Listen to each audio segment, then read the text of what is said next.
Asyhadu an la ilaha illallah wahdahu la syarikalah wa asyhadu anna Muhammadan abduhu wa rasuluh la nabiyya wa la rasula ba'dah. Nusalli wa nusallim ala rasulillah wa nabiyillah Muhammad sallallahu alaihi wasallam wa ala alihi wa ashabihi wa man tabi'ahum bi ihsanin ila yaumil qiyamah. Amma ba'd, qala Allah ta'ala fi kitabil karim, a'udzu billahi minasyaitonir rajim. Ya ayyuhalladzina amanu taqullaha haqqa tuqatih wa la tamutunna illa wa antum muslimun. Al-ayah. Alhamdulillah, kembali kita memuji syukur kepada Allah Ta'ala karena curahan nikmatnya tidak pernah berhenti dicurahkan kepada kita, khususnya nikmat agar kita senantiasa berjalan di atas jalan orang-orang yang Allah telah berikan nikmat atasnya, siratal ladzina an'amta alaihim. Ini adalah nikmat yang bagi orang beriman merasakan betapa besar nikmat meniti jalan Allah Ta'ala. Setelah sebelumnya dalam kegelapan, setelah sebelumnya dalam kesesatan, setelah sebelumnya dalam kebimbangan. Banyak orang-orang yang ketika mendapatkan jalan hidayah, mereka merasakan kebahagiaan yang tidak bisa digambarkan, tetapi bisa dirasakan. Seperti orang ketika mereka memeluk Islam, mereka tidak bisa menggambarkan, tetapi mereka bisa merasakan. Itu adalah nikmat yang adalah kita bersyukur dan kita berharap diberikan istiqomah oleh Allah Ta'ala, meniti jalannya sampai akhir hayat kita, sampai kita kembali kepadanya. Tak lupa salawat serta salam adalah senantiasa kita sampaikan kepada Nabi kita Muhammad sallallahu alaihi wasallam, utusan Rabb kita yang membacakan kepada kita ayat-ayatnya, mentazkiyah kita, ngajari kita kitabullah dan sunnahnya, yang seharusnya membuat kita mencintainya, bahkan melebihi cinta kita pada diri kita sendiri. Karena jalan keselamatan itu di tangan beliau. Ketika kita mengikuti beliau sallallahu alaihi wasallam, pasti kita akan selamat. Maka bagaimana kita tidak mencintai dia? Maka kita harus mencintai dia, mencintai beliau sallallahu alaihi wasallam. Dan harus kita buktikan cinta kita, bukan hanya sekedar pengakuan di lisan kita. Seperti senantiasa mengamalkan sunnahnya, seperti senantiasa membela sunnahnya. Dan tidak mungkin mengamalkan, membela sunnahnya tanpa mempelajari sunnahnya. Demikian juga rindu ingin ketemu dengan beliau sallallahu alaihi wasallam. Seperti Bilal, semenjak wafatnya Nabi sallallahu alaihi wasallam, dia enggan untuk adzan. Pernah suatu ketika diminta Umar untuk adzan karena para sahabat rindu dengan adzan beliau. Tapi ketika dia mengumandangkan asyhadu anna Muhammadar Rasulullah, dia tidak kuasa. Dia nangis dan membuat orang-orang berada di sekelilingnya mendengarkannya juga nangis. Kenapa? Karena rindu kepada Nabi. Ada sahabat juga seperti itu, ketika ditanya minta, ketika dia sudah membantu memenuhi kebutuhan Nabi sallallahu alaihi wasallam, ditanya sal, minta, maka dia mengatakan as'alu murafaqataka fil jannah, aku minta bisa menemani Anda di surga. Sahabat ini ingin bisa menemani Nabi di surga sebagaimana malam hari itu dia menemani Nabi. Nabi bertanya, au ghairu dzalik, atau yang lainnya? Huwadaka, enggak, itu saja. Coba, keinginan sahabat itu cuman ingin bisa menemani Nabi di dunia dan surga. Bahkan dalam riwayat yang lain disebutkan ada seorang sahabat, kalau dia mencintai Nabi, kalau dia di rumah ingat Nabi, dia enggak kuat lama-lama di rumah. Dia pengen segera ketemu Nabi. Ketika dia melihat Nabi, dia tahu bahwa kalau Nabi sallallahu alaihi wasallam masuk surga akan ditinggikan. Tapi kalau dia masuk surga, dia khawatir nggak bisa melihat Nabi. Sampai akhirnya Nabi sallallahu alaihi wasallam diam. Ya. Kemudian setelah itu turun ayat. Wa may yuti'illah war rasulah faulaika ma'al ladzina an'ama Allahu 'alaihim minan nabiyyin wasiddiqin wasyuhada'i wassalihin. Siapa yang patuh dan taat kepada Allah Ta'ala dan Rasulnya, mereka akan bersama dengan para nabi, dengan para siddiqun, para syuhada, para salihun. Nah ini, maka kita pun seperti itu. Harus kita buktikan kalau kita cinta sama nabi. Nah seperti kita ngaji sirah ini tidak lain dan tidak bukan diantaranya adalah untuk menumbuhkan cinta kita kepada Nabi kita sallallahu alaihi wasallam. Semoga kelak kita ketemu beliau di telaganya dan kita berharap dikumpulkan di surga yang sama dengan beliau. Pada jamaah kita masih membahas kisah keislaman Hamzah bin Abdul Muttalib dan Umar bin Khattab radhiyallahu ta'ala anhuma. Kita kemarin mengisahkan kisah keislamannya, sedikit mengulang bahwa kisah keislaman Hamzah dan Umar radhiyallahu ta'ala anhuma adalah kisah yang merupakan bagian sirah perjalanan hidup Nabi yang tidak bisa dipisahkan. Karena dengan keislaman dua orang ini pola dakwah berubah. Makanya bahkan seperti dalam kitab fikih sirah disebutkan la yumkinuna an natajawaz hadatsan muhimman fiha. Enggak mungkin kita melewati pembahasan penting dalam masalah ini, enggak mungkin. Ya, balaghul ahamiyah, bahkan teramat sangat penting. Teramat sangat penting. Ya, seperti tadi kita sampaikan, merubah pola dakwah. Kalau sebelumnya sirriyah berubah menjadi jahriyah. Sedikit keislaman Hamzah. Jadi disebutkan dalam kitab sirah bahwa budak dari Abdullah bin Jad'an ketika itu di rumahnya, ketika melihat Abu Jahal melewati Nabi. Ketika itu Nabi berada di Sofa, ya, di Bukit Sofa sekarang ini. Kemudian dia menyakiti Nabi, dia mencela Nabi, ya, dan Nabi hanya diam. Jadi Nabi SAW diperlakukan seperti itu, diam. Kemudian tidak berapa lama datanglah Hamzah dari berburu dengan membawa busur panahnya. Maka budak dari Ibnu Jad'an menceritakan apa yang dia lihat dan dia dengar. Maka Hamzah radhiyallahu ta'ala anhu, seorang pemuda yang kuat harga dirinya, ya, orang yang kuat harga dirinya, orang yang mulia, muda tapi mulia di kalangan orang-orang Quraisy, maka dia tidak terima, dia marah. Akhirnya dia mencari Abu Jahal. Ketika ditemui orang-orang, dia tidak berbicara. Dan ketika dia bertemu Abu Jahal yang ketika itu berada di masjid, ya, duduk bersama dengan orang-orang, maka dia pun berdiri di atasnya, kemudian memukulnya dengan pukulan yang menyebabkan dia berdarah. Kemudian Hamzah mengatakan, atas tumuhu fa'ana ala dini. Apakah kamu mencela dia, menyakiti dia, sedangkan aku berada di atas agama dia? Padahal sebenarnya Hamzah tidak berada di atas agama Nabi sallallahu alaihi wasallam. Dia belum masuk Islam ketika itu. Maka akhirnya orang-orang dari Bani Makhzum yang berada di tempat itu tidak terima. Mereka akan membela Abu Jahal. Tapi Abu Jahal melarang. Karena ketika itu juga orang-orang dari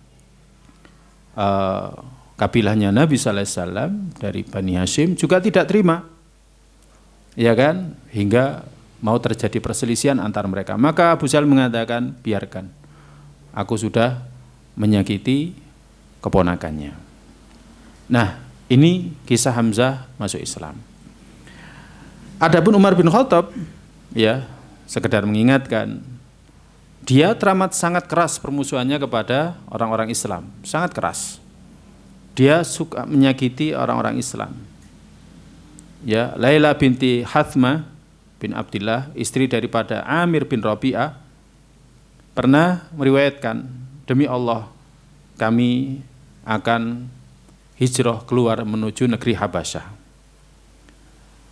Tapi Amir suaminya pergi untuk suatu keperluan. Kemudian datang Umar dan ketemu dengan kita. Ketika itu dia ya berada di atas kendaraannya hingga dia berhenti di hadapanku. Wa kunna nalqa minhul bala. Kami dulu sering mendapatkan gangguan dari dia. Ya, sering mendapatkan gangguan dari dia. Adzalana wa syiddata alaina. Jadi dia dulu nyakiti kita, ya, dia keras kepada kita. Karena apa? Karena kita mengikuti agamanya Nabi Muhammad SAW, karena mereka masuk Islam. Maka Umar mengatakan, innahu alintilak ya Umma Abdillah. Apakah mau pergi wahai Umma Abdillah? Maka aku katakan iya. Kami akan benar-benar keluar ke bumi Allah. Adaitumuna wa qahratumuna. Engkau telah menyakiti kita, engkau telah menindas kita. Ya, kalian semuanya menyakiti kita, kalian semuanya menindas kita, hingga Allah menjadikan untuk kita jalan keluar. Maka Umar kemudian berkata, sahibakumullah, semoga Allah menjaga kalian. Nah, Laila binti Hathmah ini, kemudian dia mengatakan, aku melihat sepertinya pada diri Umar ada kelembutan yang aku belum pernah lihat sebelumnya. Jadi Umar ketika bicara dengan Laila binti Hathmah radhiyallahu ta'ala anha, melihat ada kelembutan, ada iba yang belum pernah dilihat sebelumnya. Kalau sebelumnya sangat keras, Umar itu sangat keras kepada orang-orang Islam, sangat keras. Ya, kemudian dia berpaling, ya kan, dan rupanya keluarnya kita ke negeri Habasyah itu membuat dia bersedih. Maka ketika suaminya pulang dari hajatnya itu, jadi ini ceritanya, Laila ini bersama dengan suaminya mau melakukan perjalanan hijrah ke Habasyah. Maka ketika suaminya pulang, aku berkata, wahai Abu Abdillah, sekiranya engkau melihat Umar tadi, dia iba, dia sedih atas perginya kita, ya kan? Maka kemudian suaminya mengatakan, atau imta fi islami, apakah kamu berharap keislaman dia? Maka Laila mengatakan iya. Maka ya suaminya mengatakan, fala yaslamul ladzi ra'aita hatta yaslama himarul khattab. Yang kau lihat itu, ya kan? Atau aku berpendapat Umar itu tidak akan masuk Islam sebelum keledainya masuk Islam. Jadi kalau keledainya masuk Islam baru dia akan masuk Islam. Karena nggak mungkin orang seperti itu keras, ya kan, kasar, ya, kepada orang-orang Islam, dia akan masuk Islam. Dia baru masuk Islam kalau keledainya masuk Islam, ya kan. Maka ucapan suaminya itu menunjukkan keputusasaan atas Islamnya Umar karena dia orang yang keras kepada orang-orang Islam. Nah, para jamaah sekalian yang dirahmati oleh Allah Subhanahu wa taala, oleh karena itu ini sesuatu yang tidak mungkin. Tapi akhirnya, ya kan, Allah Subhanahu wa taala pun memberikan hidayah kepada Umar radhiyallahu ta'ala anhu. Karena apa? Kedudukan Umar. Nabi sallallahu alaihi wasallam berdoa dengan doa khusus. Nabi sallallahu alaihi wasallam berdoa dengan doa khusus, diriwayatkan dari Umar bahwa Nabi sallallahu alaihi wasallam pernah berdoa, Allahumma a'izzal Islam bi ahabbi hadainir rajulaini. Ya Allah, muliakanlah Islam dengan dua orang yang lebih engkau cintai.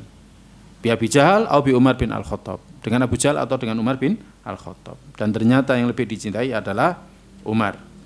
Hadis diriwayatkan oleh At-Tirmidzi. Dalam riwayat Ibnu Majah disebutkan, Aisyah meriwayatkan, Nabi sallallahu alaihi wasallam berdoa, Allahumma a'izzal Islam bi Umar bin Al-Khattab khassatan. Ya Allah, muliakanlah Islam dengan masuk Islamnya Umar bin Khattab. Jadi Nabi sallallahu alaihi wasallam menyebut secara khusus Umar bin Khattab. Dan ternyata para jamaah yang dirahmati oleh Allah, Allah Subhanahu wa taala menjawab doanya Nabi, ya, sehingga Umar masuk Islam setelah hijrah kaum muslimin ke Habasyah yang pertama.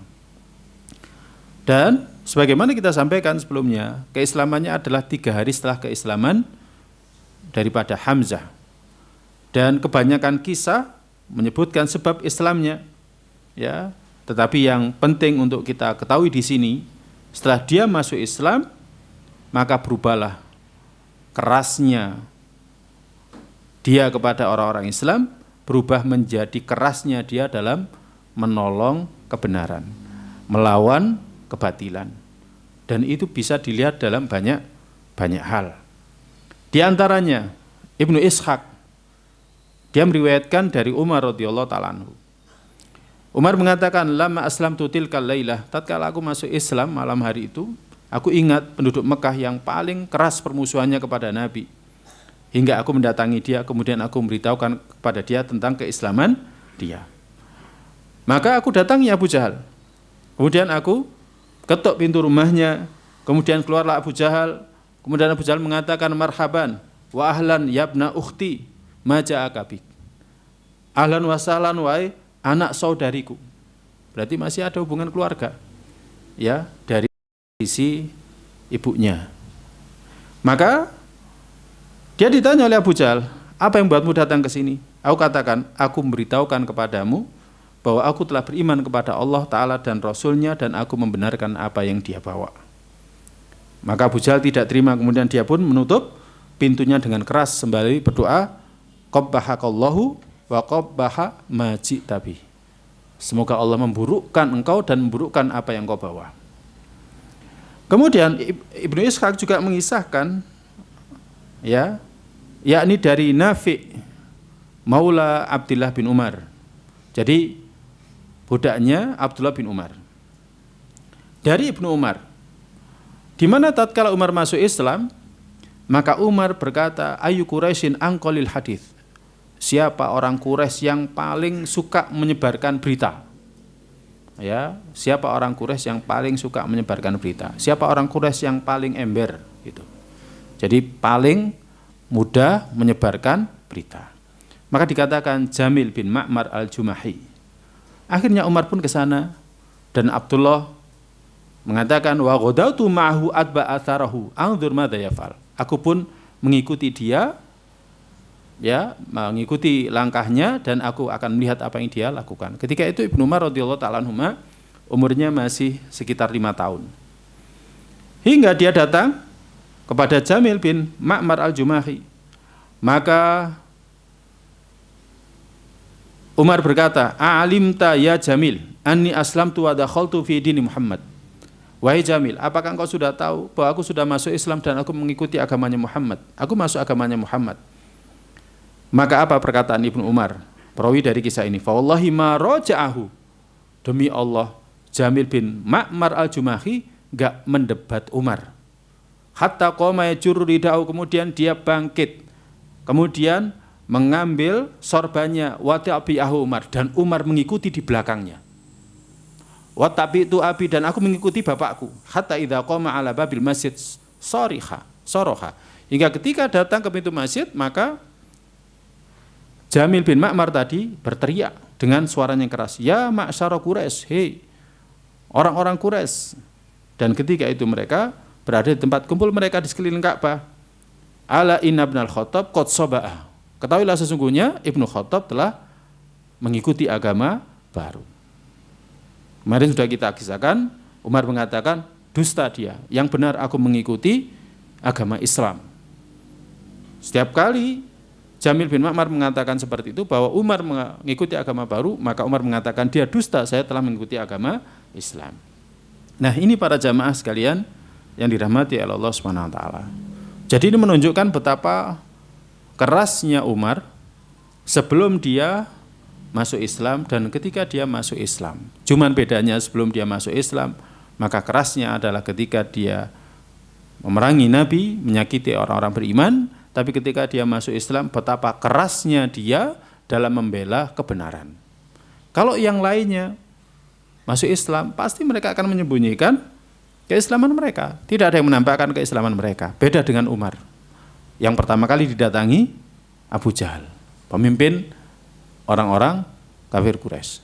Kemudian setelah itu yang didatangi adalah orang yang paling ember, orang yang paling ucapannya, ya kan, mudah menyebarkan berita. Ya, ini menunjukkan bahwa dia orang yang keras dalam membela kebenaran, ya, dalam menolong agama Islam. Nah, para jamaah sekalian yang dirahmati Allah, maka posisi beliau sejak masuk Islam, maka keislaman dia memberikan bantuan psikis, ya, artinya menolong orang-orang Islam dan semakin menghinakan orang-orang musyrik. Dalam hadis Bukhari disebutkan dari Ibnu Mas'ud radhiyallahu ta'ala anhu, dia mengatakan mazilna a'izzatan mundu aslama Umar. Kami senantiasa mulia sejak Islamnya Umar. Jadi sejak Islamnya Umar kami senantiasa punya izzah, punya kemuliaan. Kita tidak lagi dihinakan. Ya. Kita tidak lagi dihinakan. Dalam riwayat Sa'ad bin Abi Waqqas, dalam kitab Sahih Bukhari juga disebutkan bahwa Nabi sallallahu alaihi wasallam pernah berkata kepada Umar, "Walladzi nafsi biyadika ma laqiyaka syaiton salikan fajjan qatu illa salaka fajjan ghaira fajjika." Demi zat yang jiwaku ada di tangannya, tidaklah setan ketemu engkau melewati satu jalan kecuali dia akan mencari jalan yang lain selain daripada jalan engkau. Ya, makanya para jamaah, Islamnya Umar mendatangkan kemuliaan, tapi di sisi lain mendatangkan kehinaan bagi orang-orang musyrik. Ya kan? Bahkan dalam riwayat yang kemarin juga kita sampaikan, ketika dia mendatangi pamannya, dia memberitahukan kalau dia masuk Islam, maka pamannya langsung menutup pintu rumahnya. Ya. Ini adalah tanda bahwa mereka hina. Ini adalah tanda bahwa mereka, ya kan, sudah tidak lagi tidak seberapa berkuasa jika dibandingkan dengan sebelumnya.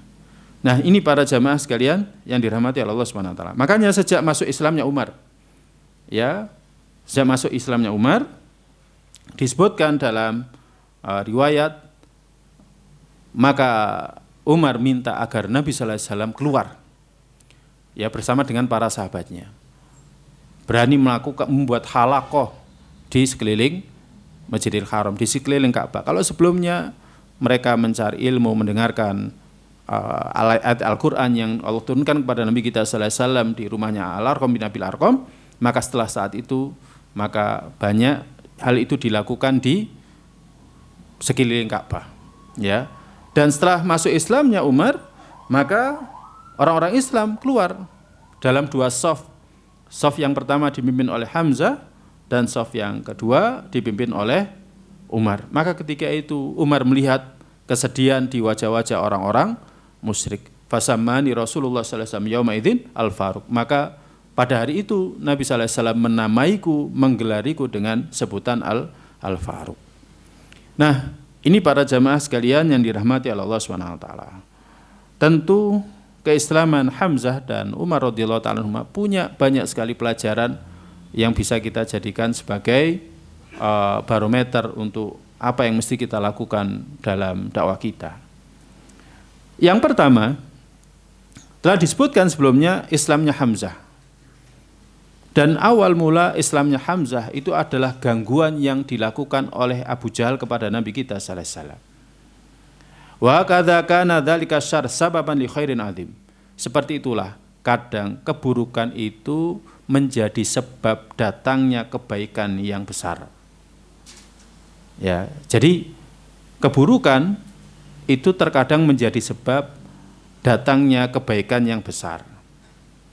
Seperti pada diri Hamzah, ya, dan pada diri Nabi sallallahu alaihi wasallam. Nabi sallallahu alaihi wasallam disakiti. Nabi sallallahu alaihi wasallam hanya diam, dicela, diam, bahkan dipukul, Nabi sallallahu alaihi wasallam diam. Nah, kondisi disakiti itu ternyata mendatangkan kebaikan yang besar. Apa kebaikan itu? Yakni masuk Islamnya Hamzah. Berapa banyak Allah Subhanahu wa taala menjadikan dalam keburukan itu ada kebaikan yang banyak. Ya. Dan kita kadang tidak tahu, kita seringnya mengeluh. Kenapa seperti ini? Kenapa seperti ini? Kita tidak pernah merenungi bahwa di balik keburukan itu mesti ada kebaikan. Ya, Allah zat yang maha mengetahui awaqibal umur, akibat dari segala perkara. Ya kan? Buah dari segala perkara. Apa yang nanti terjadi setelah ini? Allah yang maha mengetahui. Maka ketika kita mendapati keburukan adalah kita serahkan kepada Allah Ta'ala semata. Yakin bahwa pasti di balik ini ada hikmah. Yakin bahwa di balik ini semuanya mesti ada hikmah. Usaha kita, ya kan, jatuh misalkan, mesti ada hikmah. Mesti ada hikmah. Kita sakit misalkan, atau ada kerabat kita yang sakit, mesti ada hikmah. Ya, mesti ada hikmah. Allah berfirman dalam surat An-Nisa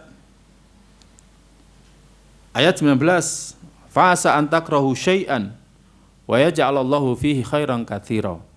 Maka bisa saja kalian membenci sesuatu, kemudian Allah menjadikan di dalam sesuatu yang kalian benci itu kebaikan yang banyak. Khairan katsira disebutkan nakirah, disebutkan juga tambahan kathiron, kebaikan yang sangat banyak. Jadi kadang kita tidak suka satu pilihan, misalkan saya pengennya ini, saya pengennya kerjanya di sini, saya pengen kerjanya ini, saya pengennya sama dia, ya, saya pengennya usaha ini, saya pengennya itu dan lain sebagainya. Tapi ternyata tidak sesuai dengan keinginan kita. Tapi di balik itu semuanya ternyata banyak kebaikan. Atau kalau kita mengistilahkan ada hikmah di balik sesuatu yang kita tidak menyukainya itu. Makanya ini yang harus kita tanamkan pada diri kita. Jemaah sekalian yang dirahmati Allah. Fa sa antakrahu syai'an wa yaj'alallahu fi khairan katsira. Bisa saja kalian membenci sesuatu padahal di balik sesuatu itu banyak sekali kebaikan. Jadi banyak sekali kebaikan. Di balik sesuatu itu banyak sekali kebaikan. Makanya husnudzon saja. Jadi kita hendaklah husnudzon saja, berbaik sangka saja kepada Allah SWT. Kalau ini adalah takdir Allah yang buruk, insya Allah di balik ini semuanya ada kebaikan. Tinggal kita beriman atau tidak. Ya, tinggal kita beriman atau tidak. Ini adalah ujian atas keimanan kita. Juga firman Allah dalam surat Al-Baqarah ayat 216. Wa asa an takrahu syai'aw wa khairul lakum. Dan bisa saja kalian membenci sesuatu padahal itu baik bagi kalian. Ayat ini kaitannya dengan perang. Ya, banyak orang benci peperangan. Tapi bisa saja itu baik bagi kalian. Ya. Awalnya memang kaum muslimin tidak menginginkan perang. Ya, ketika mereka diganggu, mereka sabar. Ya, sabar terus. Bahkan ketika orang-orang Ansar hendak punya keinginan untuk menyerang orang-orang yang tinggal di Mina pada saat musim haji. Ini pada saat Bai'ah Aqabah yang kedua. Nabi sallallahu alaihi wasallam hanya mengatakan, "Lam nu'mar, kita belum diperintah." Kita belum diperintah. Kemudian setelah itu diizinkan untuk perang. Setelah adanya izin perang, karena kaum muslimin senantiasa diganggu, baru kemudian ada perintah untuk perang. Ya, ada perintah untuk perang. Nah, perintah untuk perang ini berarti wajib. Kalau Nabi SAW merintahkan, ya berarti wajib kita untuk taat. Nah, bisa saja kalian membenci sesuatu, yakni perang itu, padahal itu baik bagi kalian. Padahal itu baik bagi kalian. Seperti Nabi SAW. Keinginan awal sebelum terjadinya perang Badar itu adalah mencegat kafilah dagangnya Abu Sufyan. Ketika itu Abu Sufyan bersama dengan 80-an orang, ya kan, dengan binatang tunggangan yang membawa harta bendanya penduduk Mekah, ya, dibawa dari Syam.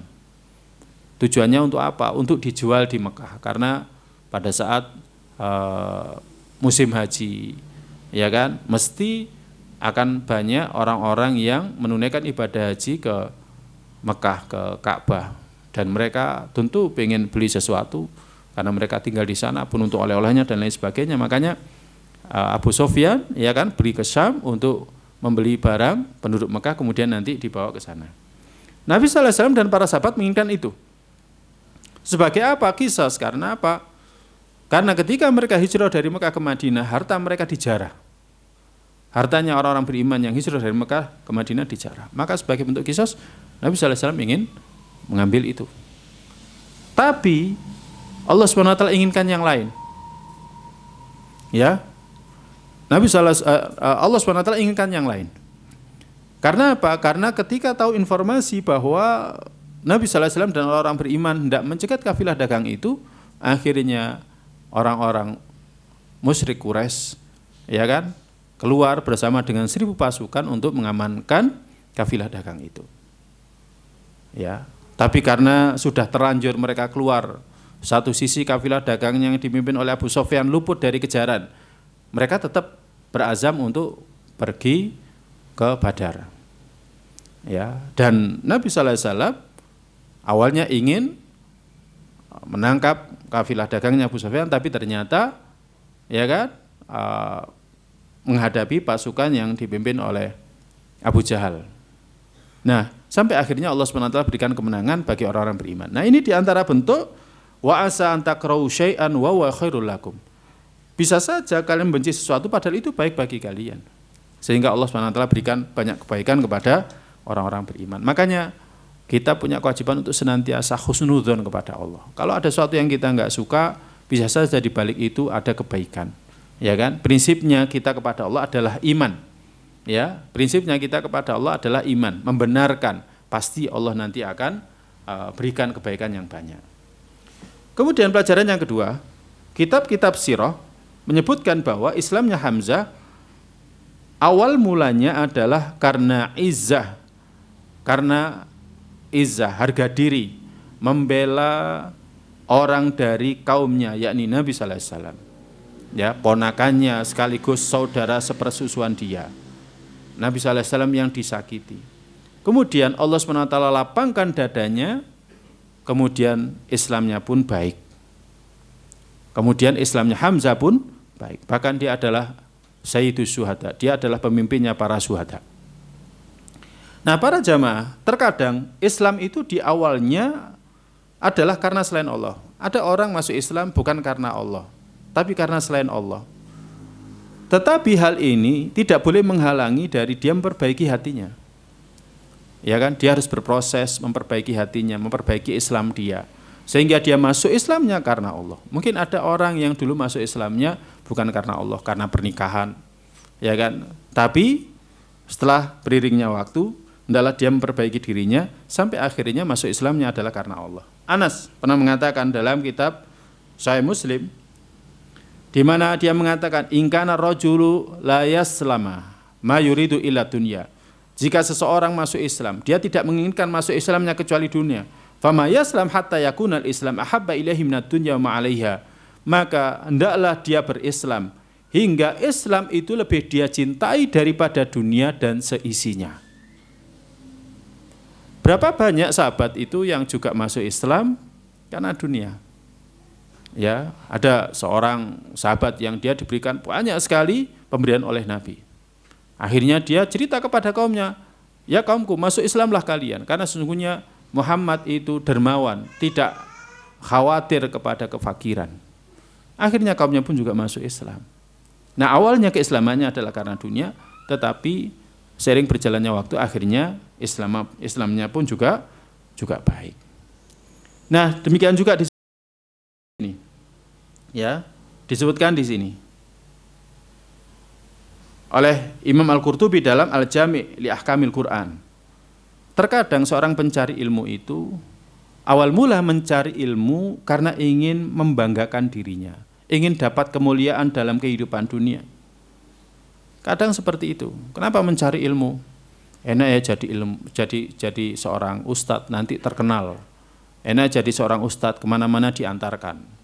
Enak jadi seorang ustadz kemana-mana, ya kan, difasilitasi. Fasilitasnya bukan mobil sembarangan, tapi mobil mewah, misalkan seperti itu. Ya kan, disambut di mana-mana dan lain sebagainya. Kadang pencari ilmu itu seperti itu. Mencari ilmu dalam rangka kebanggaan, dalam rangka mencari kemuliaan dunia. Maka fala yazalu bihim fahimal ilm hatta yatabayyan annahu ala khata'. Dia terus seperti itu sampai akhirnya dia faham, oh dia salah, enggak boleh seperti itu. Fayatubu, kemudian dia taubat, kemudian dia mengikhlaskan niatnya, kemudian dia mendapatkan manfaat dari ilmunya, kemudian semakin baik keadaannya. Al-Hasan pernah mengatakan, kami dulu mencari ilmu untuk dunia, sampai akhirnya kami pun meninggalkannya dan mencari ilmu untuk akhirat. Sufyan Ats-Tsauri mengatakan, riwayat dari Habib bin Abi Katib, talabna hadzal amr wa laysa lana fi niyyah, tsumma ja'atin niyyah ba'du. kami dulu mencari ilmu, nggak ada niat. Sampai akhirnya kemudian ada niat. Nah ini, jadi para jamaah nggak jadi masalah. Kadang hidayah itu jalannya macam-macam. Dan seiring dengan berjalannya waktu, orang itu akan baik. Saya tahu sendiri juga ada orang kajian karena orientasinya makanan. Ngaji, enak di sana ada makanannya. Ya kan? Enak ada makanan. Tapi seiring berjalannya waktu akhirnya berubah. Seiring berjalannya waktu akhirnya berubah. Karena apa? Dia mendapatkan makanan yang jauh lebih lezat daripada makanan lahir, yakni makanan batin. Ya, akhirnya dia jadi rindu. Kalau nggak ngaji itu jadi rindu. Pengen ngaji. Akhirnya kemana-mana ada kajian dimanapun mereka datangi. Ya, ini tidak jadi masalah. Orang di awal kajian niatnya bukan karena Allah SWT. Sampai akhirnya ya kan dia faham, akhirnya dia memperbaiki diri, kemudian dia taubat, kemudian sampai akhirnya semuanya karena Allah. Sama seperti yang terjadi pada Hamzah radhiyallahu ta'ala anhu. Awal mulanya adalah karena ya kan izzah, ya kan harga diri, karena ingin membela kerabatnya yakni Nabi sallallahu alaihi wasallam. Tapi setelah itu kita semuanya tahu betapa baiknya keislaman Hamzah radhiyallahu ta'ala anhu. Dan kita nggak boleh mencela orang, ya kan? Oh dia ngajinya bukan karena Allah, dia ngajinya ini dan lain sebagainya. Semuanya butuh proses.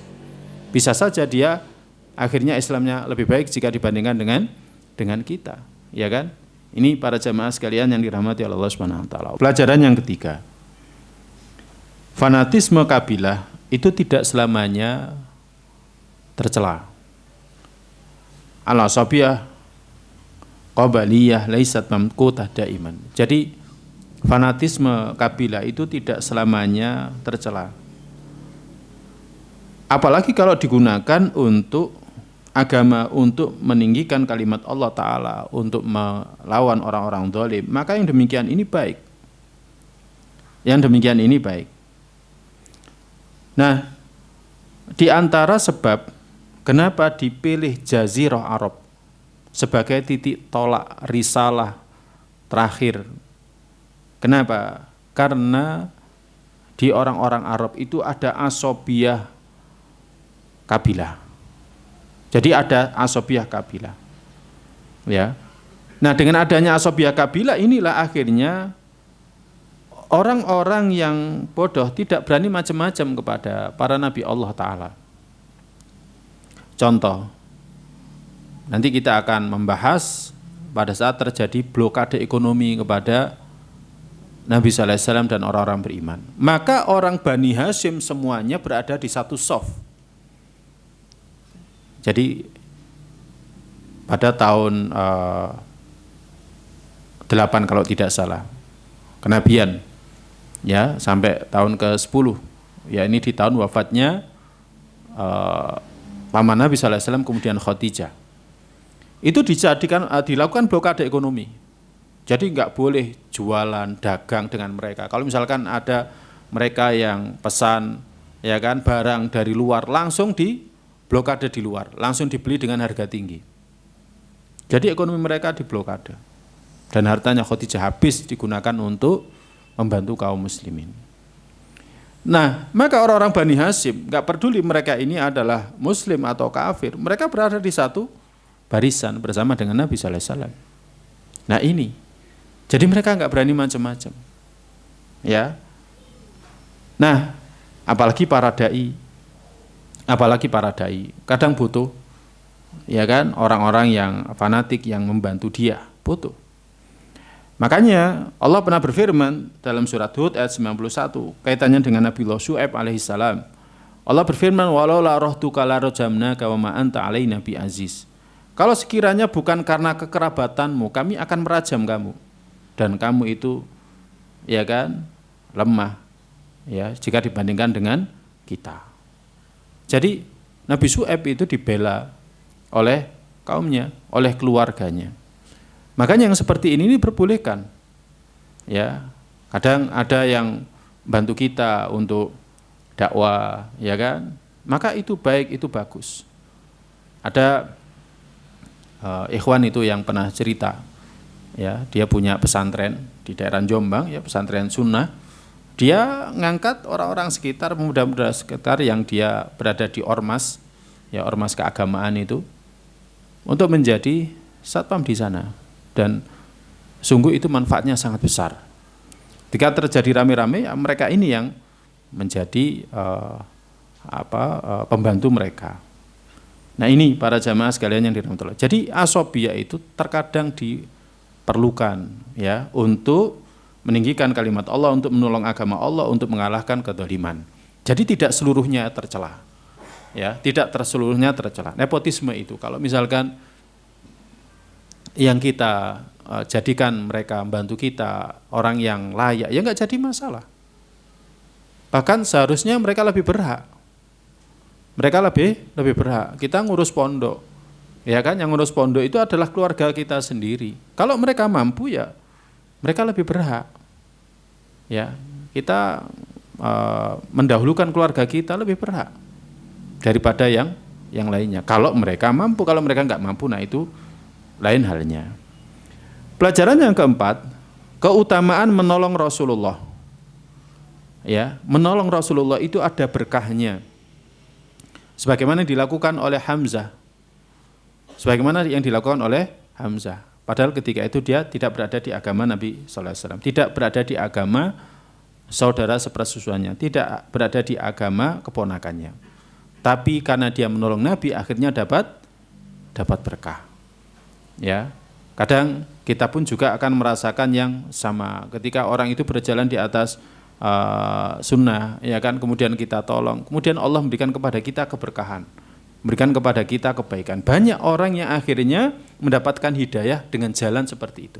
Banyak, ya. Jadi banyak menolong orang yang baik, yang berada di atas sunnah, ya kan, menolong orang yang meninggikan kalimat Allah, menolong orang yang mencari ilmu dan lain sebagainya. Akhirnya dia mendapatkan keberkahan itu semua. Banyak orang-orang seperti itu.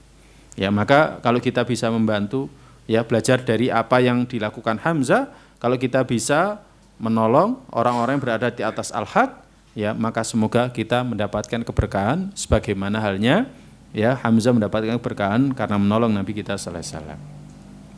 Kemudian pelajaran yang kelima, dari kisahnya Laila binti Abi Hathmah, istri daripada Amir bin Rabi'ah, ada pelajaran tidak boleh putus asa. Ya, mengharapkan keislaman seseorang, nggak boleh. Kita nggak boleh putus asa. Sampai pun orang itu sangat memusuhi kita, ya, atau orang itu sangat banyak maksiatnya, nggak boleh putus asa. Ya, kita dalam kisah Islamnya Umar bin Khattab mendapatkan pelajaran.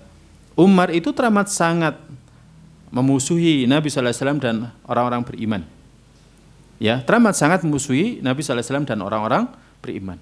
Saking kerasnya permusuhannya sampai enggak mungkin dia masuk Islam. Sampai suaminya ya mengatakan, suami daripada Laila ini, la yaslam, enggak mungkin dia masuk Islam. Nunggu keledainya dulu masuk Islam baru dia masuk Islam. Artinya apa sih? Keledai apa mungkin masuk Islam? Ya enggak lah. Ya, jangankan keledai, ya kan, binatang aja nggak mungkin, apalagi keledai, ya, apalagi keledai. Itu menunjukkan bahwa nggak mungkin di akal kita dia akan masuk Islam. Tetapi Allah telah tetapkan hidayah untuk Umar. Bahkan dia menjadi sahabat yang paling kuat pengaruhnya dalam Islam. Ya, paling kuat pengaruhnya dalam Islam, Umar. Dan Umar ini dalam banyak hal banyak sekali menepati wahyu. Jadi dalam banyak hal menepati wahyu. Ya, bahkan Nabi sallallahu alaihi wasallam pernah mengatakan, kalau sekiranya dalam umat ini ada muhaddats, maka itu adalah Umar. Muhaddats itu orang yang diberikan ilham khusus. Orang yang diberikan ilham khusus. Ya kan? Ilham khusus. Dia di atasnya ilham, tapi di bawahnya mukjizat. Di bawahnya nubuwah. Jadi dalam Islam itu ada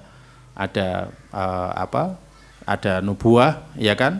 Kemudian di bawahnya lagi ada as-siddiq, kemudian di bawahnya lagi ada muhaddats, kemudian yang paling bawah itu adalah ilham atau firasat. Nabi sallallahu alaihi wasallam pernah menyebutkan, sekiranya ada umat ini yang muhaddats, dia mendapatkan ilham khusus, maka itu Umar. Tapi di umat-umat terdahulu banyak. Di umat-umat terdahulu banyak orang mendapatkan ilham khusus dari Allah SWT banyak. Ya. Loh, kenapa di umat ini kok sedikit? Nah, itu karena kesempurnaan agama kita. Agama kita ini sempurna. Sudah, jadi nggak perlu ilham-ilham itu. Nggak perlu orang bisa menyingkap masalah gaib. Ya kan? Makanya dalam syariatnya Nabi Muhammad SAW nggak perlu orang yang menyingkap masalah gaib. Ya, sampai akhirnya dia menemui amalan gitu kan. Bagaimana agar kita makomnya sampai seperti Nabi, bahkan lebih tinggi dari Nabi. Akhirnya ada amalan-amalan khusus. Nggak perlu, di umatnya Muhammad nggak perlu. Nggak perlu. Ini beda dengan orang dulu. Kalau orang dulu ada Nabi, ya kan? Kemudian untuk menguatkan Nabi sebelumnya, ada Nabi setelahnya, ada Nabi lagi setelahnya, ada Nabi lagi setelahnya. Jadi seperti itu. Kalau umat ini nggak usah, nabinya cukup satu, ya kan? Yang dapat ilham, ya kan? Yang dapat ilham khusus, kalau sekiranya ada itu adalah umat. Tapi nggak perlu, karena apa? Karena sudah sempurnanya agama ini, sudah sempurnanya akal daripada umat Islam ini. Kemudian pelajaran yang keenam, ini mungkin yang terakhir kita pelajari pada pertemuan kali ini, yakni disyariatkannya berdoa untuk orang non-muslim agar mereka mendapatkan hidayah. Apalagi kalau dia punya pengaruh, keberadaannya memberikan manfaat kepada kaum muslimin. Nabi SAW, walaupun dia melakukan sebab-sebab, yakni dakwah, ya, dia berdakwah kepada Allah, tapi dia juga berdoa untuk kaumnya. Dia juga berdoa doa khusus. Nabi SAW berdoa doa khusus seperti doa ini. Nabi SAW berdoa, Allahumma a'izzal islama bi ahabbil rajulaini. Ya Allah, muliakan Islam ini dengan dua orang yang paling kau cintai, Abu Jahal atau Umar. Padahal dua orang ini sangat membenci Nabi. Coba Nabi SAW berdoa secara khusus. Nah, kita ini, ya kan, juga dianjurkan berdoa secara khusus, khususnya orang yang punya pengaruh untuk kaum muslimin. Ya, punya pengaruh kepada kaum muslimin. Pernah suatu ketika Nabi SAW itu didatangi oleh Tufail bin Amru ad-Dausi. Dia seorang sahabi. Dia ditugaskan dakwah ke kaumnya, tapi nggak ada dampaknya. Kaumnya nggak ngikuti. Akhirnya karena jengkelnya dia datang kepada Nabi, wahai Rasulullah, inna dausan asat wa abad. Wahai Rasulullah, Daus itu maksiat dan enggan, maka doakan keburukan untuk mereka. Akhirnya ada yang komentar, wis binasa. Kalau Nabi SAW doa, sudah binasa mereka. Apa doanya Nabi? Akhirnya, Allahumma hdi dausan wa'ti bihim. Ya Allah, berikan hidayah kepada kabilah Daus dan datangkan mereka. Jadi Nabi SAW enggak mendoakan keburukan, tapi justru mendoakan kebaikan. Nabi SAW juga dalam riwayat Abu Hurairah ketika menemui ibunya yang ketiga kalinya kalau tidak salah, pokoknya menemui ibunya yang terakhir, dia menangis. Karena apa? Ibunya mencela Nabi, ya kan, dengan kata-katanya dan lain sebagainya. Abu Hurairah sedih. Sampai akhirnya dia minta kepada Nabi SAW, ya Rasulullah, doakan ibu saya. Akhirnya Nabi SAW doakan, Allahumma hdi umma Abi Hurairah. Ya Allah, berikan hidayah kepada Abu Hurairah. Kemudian setelah itu Abu Hurairah pulang lagi menemui ibunya, ternyata ibunya sudah masuk Islam. Ibunya sudah masuk Islam. Makanya seorang muslim dianjurkan mendoakan, ya kan, agar orang-orang tertentu itu dapat hidayah. Orang tua kah, kerabat kita yang masih menolak dakwah sunnah, yang masih enggak ngaji, didoakan. Jangan hanya diajak iya, ngajak itu harus, itu dakwah namanya. Pak, ngawas Pak, monggo tumut kula mengke kula gonceng.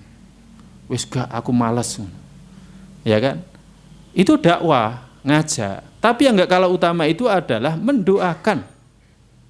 Kita mungkin yang kurang, doa khusus. Bahasa Arab no bahasa Indonesia, Ustaz. Bahasa Indonesia boleh. Ya Allah, berikan hidayah kepada bapak saya agar mau sholat, gitu kan. Kerabat kita, apalagi orang-orang yang ada manfaatnya untuk Islam dan kaum muslimin seperti waliul amr. Kita nggak boleh putus asa. Mungkin kita melihat ada waliul amr yang wis brengsek lah pokoknya. Apa enggak ada yang sebrengsek Umar sebelum dia masuk Islam? Tapi akhirnya dia pun mendapatkan hidayah dan pengaruhnya sangat kuat untuk Islam dan kaum muslimin. Ini para jamaah. Makanya jangan lupa berdoa. Bahkan jadikan doa itu yang utama. Selain daripada kita ngajak orang tuanya, Pak, sholat Pak. Nggih, eman kalau nggak sholat nanti dunianya sudah susah, kehidupan alam barzah susah. Tapi yang nggak kalah utama itu doakan, ya Allah berikan hidayah bapak saya agar dia sholat. Ya Allah berikan hidayah untuk ibu saya agar dia sholat, agar dia nutup aurat dan seterusnya dan seterusnya. Allah alam bisawab. Mungkin ini yang bisa kita kaji pada pertemuan kali ini. Semoga ada manfaatnya untuk saya pribadi dan kita semua. Kalau ada yang mau bertanya silakan. Ada pertanyaan dari jamaah Ustaz. Okay. Sebagaimana tadi diceritakan bahwasanya ibu dari Abu Hurairah masuk Islam karena doa Nabi. Kemudian juga kita ketahui bahwasanya paman Nabi dan juga paman Nabi itu tidak masuk Islam sampai meninggal, Ustaz. Pertanyaannya, apa hikmahnya Nabi tidak mendoakan secara langsung agar Abu Thalib masuk Islam, Ustaz? Bismillah, salatu wassalamu ala rasulillah. Wallahualam bishawab, saya belum tahu ada riwayat yang mengatakan bahwa Nabi sallallahu alaihi wasallam belum pernah mendoakan atau Nabi sallallahu alaihi wasallam pernah mendoakan. Saya belum tahu. Ya kan? Tapi kalau mendakwahi tidak kurang-kurang. Bahkan sampai di akhir hayatnya disebutkan bahwa Nabi sallallahu alaihi wasallam di akhir hayatnya Nabi mengatakan, ya ammi qul la ilaha illallah. Wahai pamanku, katakan la ilaha illallah. Uhaju biha indallah. Aku akan jadikan ini sebagai pembela engkau di hadapan Allah. Ya, tapi Nabi sallallahu alaihi wasallam di akhir hayatnya bal alamin lati Abdul Muthalib. Bahkan aku mati di atas agamanya Abdul Muthalib. Kemudian setelah wafatnya beliau, Al-Abbas disebutkan dalam satu riwayat, dia mengatakan kepada Nabi, wahai Rasulullah, apakah Anda tidak mohonkan ampun untuk dia? Ya, dia membela Anda sepanjang hayatnya, ya, ketika Anda masih kecil, kemudian ketika Anda juga berdakwah, ya kan? Tapi jawaban Nabi sallallahu alaihi wasallam, saya belum pernah mendengarkan dia mengatakan la ilaha illallah Muhammadur Rasulullah. Belum pernah mengatakan itu. Jadi ya nggak bisa bela. Ya. Yang jelas para jamaah, para nabi, para rasul itu mereka selain mendakwahi kaumnya, yang utama mereka mendakwahi kerabatnya. Nabi SAW pernah diperintahkan oleh Allah, wa anzir ashiratakal aqrabin, berikan peringatan kepada kerabatmu al-aqrabin yang paling dekat. Maka tentunya pamannya menjadi orang yang juga senantiasa diajak oleh Nabi, didakwahi oleh Nabi. Demikian juga ya kan putrinya, demikian juga dengan keluarganya, semuanya itu masih kerabat. Abu Jahal itu kan juga kerabat, paman tapi beda ibu. Dengan bapaknya Nabi itu satu bapak tapi beda ibu. Yang sama satu bapak satu ibu itu adalah Abu Thalib. Makanya kenapa Nabi SAW ketika mau ditinggal mati oleh Abdul Muthalib, dia diserahkan kepada Abu Thalib. Karena apa? Abu Thalib itu adalah paman sebapak seibu dengan Nabi sallallahu alaihi wasallam. Cuman di sini ada hikmah. Yang jelas hikmahnya adalah Allah pernah berfirman, innaka la tahdi man ahbabta walakinnallaha yahdi man yasha. Engkau tidak bisa memberikan hidayah kepada siapa yang engkau cintai, tapi Allah memberikan hidayah kepada siapa yang Allah kehendaki. Makanya pentingnya kita mendoakan orang yang kita sayangi agar mereka mendapatkan hidayah. Nah, adapun akhirnya dia nggak mendapat hidayah, ya sudah. Itu bukan urusan kita, itu urusan Allah Ta'ala. Nabiullah Nuh alaihissalam ketika anaknya mati, dia juga mengatakan, innahu min ahli. Ini keluargaku, tapi oleh Allah bantah, innahu laisa min ahlik, innahu amalun ghairu sholih. Itu bukan keluargamu, itu amalnya nggak soleh. Jadi seperti itu. Wallahualam bishawab. Jadi yang jelas ada hikmahnya, ya kan, bahwa hidayah itu adalah haknya Allah. Makanya kalau kita sudah tahu hidayah itu haknya Allah, maka kita semakin takut kalau suatu ketika kita tidak mati di atas taufiknya Allah Ta'ala. Wallahualam bishawab. Ada lagi? Ada lagi yang mau bertanya?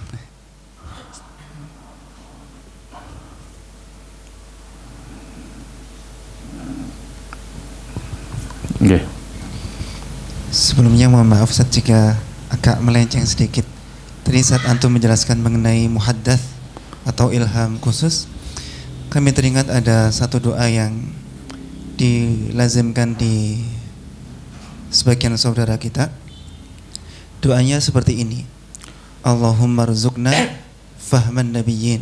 Ya Allah berilah kami rezeki, ya Allah berilah kami rezeki berupa pemahaman para nabi, wa hifdzal mursalin, hafalannya para rasul, wa ilhamal malaikatil muqarrabin, dan ilhamnya para malaikat yang dekat di sisimu. Apakah itu termasuk doa yang melampaui batas ataukah masih diperbolehkan?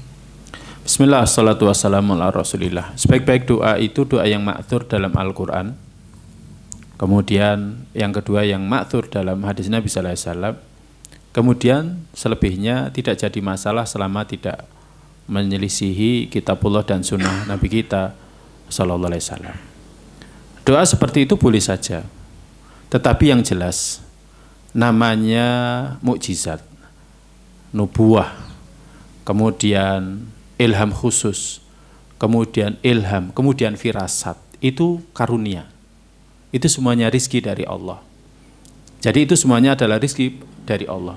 Tidak bisa dipelajari. Ya, jadi tidak bisa dipelajari. Pengen dapat ilham, gitu kan, kemudian kita melakukan amaliyah, melakukan bahasa Jawanya lelaku. Itu enggak. Jadi itu tidak dipelajari, akan datang dengan sendiri. Ya kan? Kenapa? Itu dikaruniakan oleh Allah, ya, karena orang itu senantiasa mendekatkan diri kepada Allah Ta'ala. Karena dia mendekatkan diri kepada Allah Ta'ala, seringkali firasatnya itu, ya kan, seiring dengan ketetapan dari Allah Subhanahu wa Ta'ala. Makanya kalau kita lihat ada orang soleh seperti ibu kita, orangnya soleh, ya kan, sering puasa, baca Al-Quran. Kalau dia berfirasat, hati-hati. Ya, kemudian kita menyelisihi, karena saya sendiri pernah merasakan itu. Ya, makanya akhirnya suatu ketika saya tidak seperti yang diinginkan ibu, saya minta ridhonya. Bagaimana caranya agar jangan sampai firasat ibu itu terjadi. Nah, demikian juga dengan ilham, ya kan? Demikian juga dengan nubuah. Itu semuanya karunia dari Allah. Jadi terserah Allah, Allah memberikan atau tidak. Jadi terserah Allah, Allah memberikan atau tidak. Dan ini bukan untuk dibanggakan. Saya dapat ilham, gini. Wah, itu enggak. Ya, tidak. Kalau itu bisa mendatangkan ujub, maka itu tidak benar. Umar saja, ya kan, yang diketahui bahwa, jadi Umar saja yang diketahui bahwa seringkali ketetapannya, keputusannya itu sarannya menepati wahyu, itu saja pernah menulis surat. Ya kan? Itu pernah menulis surat. Ketika itu yang nulis adalah sekretarisnya. Sekretarisnya nulis seperti ini. Ini adalah yang Allah tunjukkan kepada Umar. Tapi Umar mengatakan, hapus, jangan seperti itu. Ini adalah ijtihadnya Umar. Jika benar dari Allah, jika salah dari Umar. Jadi Umar enggak mengatakan seperti itu. Enggak mengatakan, ini yang Allah tunjukkan kepada Umar, gitu kan, menunjukkan bahwa dia itu dapat ilham. Kemudian bagaimana dengan orang sekarang mengatakan, saya dapat ilham, saya dapat kasyaf, ya kan? Nabi SAW mengajari saya agar saya membacakan ini dan lain sebagainya. Nanti saya dapat ini. Akhirnya ada ajaran baru, ya, cara sholawat baru, kemudian cara dzikir tertentu dan lain sebagainya. Nah, ini tidak benar. Tidak benar. Jadi seperti itu. Jadi itu adalah karunia. Kalau Allah berikan kepada kita, ya itu adalah karunia, tapi bukan untuk dibanggakan. Umar juga enggak pernah bangga, ya kan? Yang jelas itu karunia, dan jika itu baik, maka tentu ada kebaikan di dalamnya. Allah alam bisawab. Mungkin itu nggih. Baik, mungkin ini yang bisa kita kaji, dan sebenarnya pelajarannya masih ada lagi. Karena ada 11 pelajaran, kita baru mempelajari sampai 6. Insyaallah kita lanjutkan pada pertemuan yang akan datang dengan izin Allah Ta'ala. Semoga Allah memberikan kepada kita hidayah. Allahumma inna nas'aluka ilman nafi'an wa rizqan thayyiban wa amalan mutaqabbala.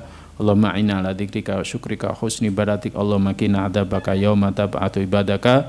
Kita akhiri dengan doa penutup majelis. Subhanakallahumma bihamdika Asyhadu an la ilaha illa anta astaghfiruka wa atubu ilaik. Assalamualaikum warahmatullahi wabarakatuh.